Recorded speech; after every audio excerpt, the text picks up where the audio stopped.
We're back on Born Before 64 with Caryn Landauer, and we're now showing what, Caryn? This is one of my aunt's watercolors and pastels. She's pretty known for doing kind of like window scenes. She did some with boats, and you can, either frame something like this as it is, or you can cut a mat and have all the different windows put in. And I like the idea of windows. I think that would be gorgeous. Yeah, she did a whole series of that. This is something I want to show as an example. This is a G-clay canvas. Okay. This is a sample of one because we were doing with the designer, he needed 5 very large pieces for a bank. So we had to take the original, which was this, and show what it would look like as a square to the client, and then my mother painted a 44 by 44 to get approval on. I think this is upside down. Oh, they can go in every direction. In every direction, well, right? That's the thing with a lot of ours. We only sign them after they're sold because a lot of our pieces go in all different directions. So that's cool. So then you can hang it a lot of different ways. That's a really great idea. Yeah. And then this is something my mother did a series of these watercolors, which are beautiful. And these I don't think would work well as a canvas, but they're beautiful once they're framed out. They're watercolors and inks. Could you do a G-clay of this? Yeah, you could. Yeah, we can do G-clays pretty much of anything. Right? Yeah, as long as we have this. And this is a beautiful series. These are soft. These are very different feel than the other ones, which is like a very soft flowers. And we had some of the canvases that we sold originally were some of these colors, but it's for a lot of homes are very very neutral colors, and this looks fantastic. Okay, so let's put these down, and then you've got some other pieces that you want to show. Yeah. Hold on. Let's see.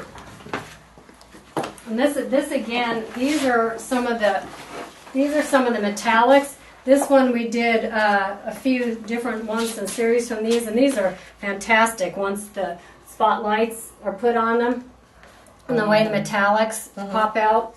The same thing with this. Sometimes the paintings actually look better when they're dark, with the darker feels, because then you have the little bits of certain colors that will pop out.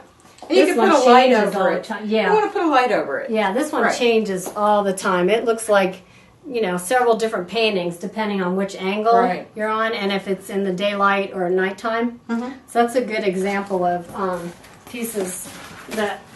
Okay, so let's put those down here. And now what do we have there? And these are beautiful. It was suggested that my mother do a series, a whole season series. But these are beautiful. These are on the thinner type of canvas, so they need to be framed. But they're very beautiful, very subtle landscapes. Instead of something very realistic, we like to do things that are hints of a landscape, or hints of a floral scape, or hints of a beachscape. I love instead that. That's of gorgeous. realism, that is which beautiful. leaves a lot to the imagination. So, as I've kind of explained before, we do a lot, with the samples. This is a sample of the metallic, and we get approval from the client to make sure the colors are how they like it, and then we go ahead and do the prints from that. So we have tons of samples, which we work with all the time when we're doing the G-clay printing.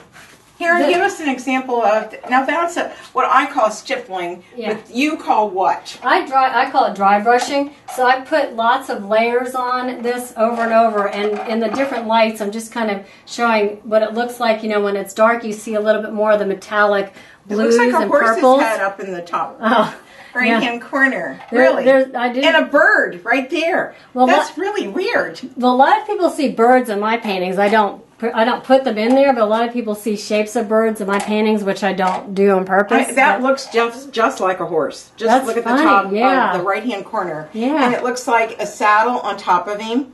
And it's like he's racing. That's funny. Yeah, because there's all different things, and when you have the lights on, different things will pop out at you. And this is just a regular, bulb, but if you have the spotlight on them versus, everything changes in different lights. For instance, a lot of things we do is quote-unquote kind of edit a painting, where if somebody comes in and they like, almost everything about painting, but there's one color they don't like or they want to see a little bit more of that, we'll go and quote-unquote edit a painting. But something like this, I can't never touch it again, because if I added any color to it, take something out, it would change it, because this is probably about 20 layers of paint on that one. And what would that cost? To what, the painting itself? Yes. This one here is $4,200. $4,200. But that size can be $2,500 too. It depends on how much layers it is. It depends if it's a landscape or an abstract. too. Right. So something like this, it can, you know, all our paintings vary in price, even if they're the same size, because it depends on how much time we put into it, depends on how much, you know, we've used. Okay, let's talk about these wild ones.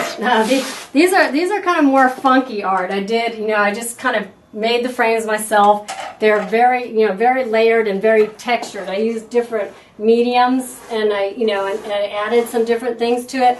But I like being able to you know, touch, and let people be able to touch the texture. Nothing's going to happen to it.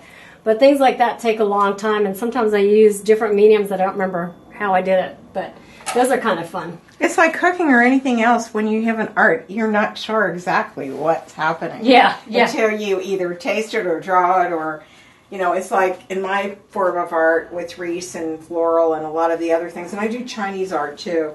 And sometimes you don't know when to stop, or you have to say, I have to stop now, because, and then I hang them up and look at them over and over again and see if there's one thing that needs to be touched up or not. Yeah. Right? Yep. And it's too fun. And learning, you know, like sometimes stopping, because you can keep painting on something, it's the same thing. And then it completely changes it. It really changes the thing. I love this piece right here. Yeah, this one is beautiful. I mean, it's so peaceful. I sit on the couch and sit and look at it, pretend I'm at the beach a lot. That's I call them beachscapes. Oh, those are gorgeous. Yeah. Those are gorgeous. And the one next to it I love too.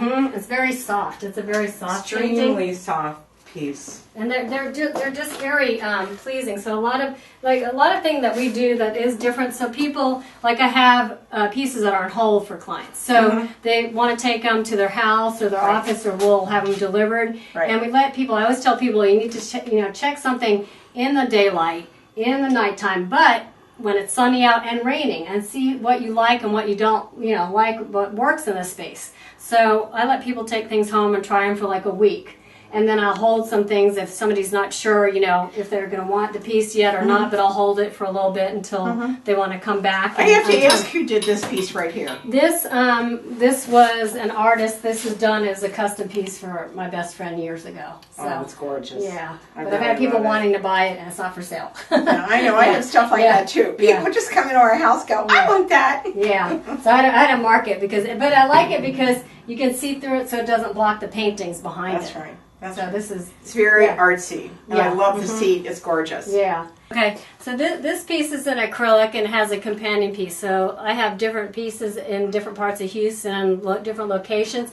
So this one has a companion piece, and sometimes we hang them, you know, horizontally, but they can go vertically and change. But pieces like these are just amazing. My mother does these, and these are fantastic for either residential or corporate. This is a pastel with watercolor and ink, and some of these are fantastic. We do a lot of commissions off of pieces like this, where you can you know, change the sizes and change the mediums, and some of these are fantastic. So there's pieces that we do, some of these might be wonderful as an acrylic, but these are actually pastels and watercolors, and they're beautiful. I mean, these really pop out. And there are a lot of one-of-a-kind pieces of art here.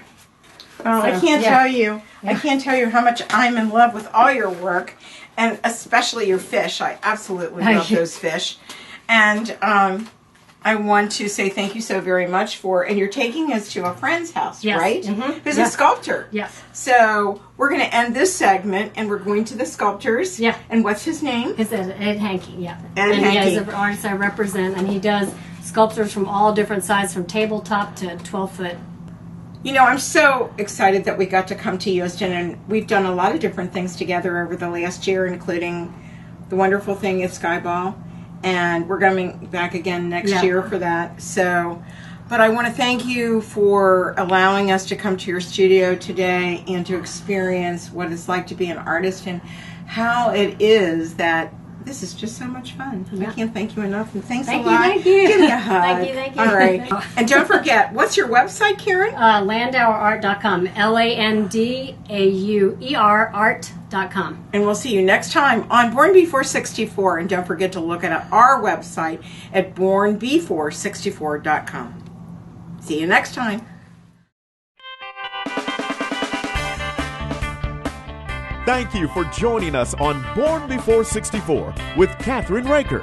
For more information on our show, check out our website at www.bornbefore64.com.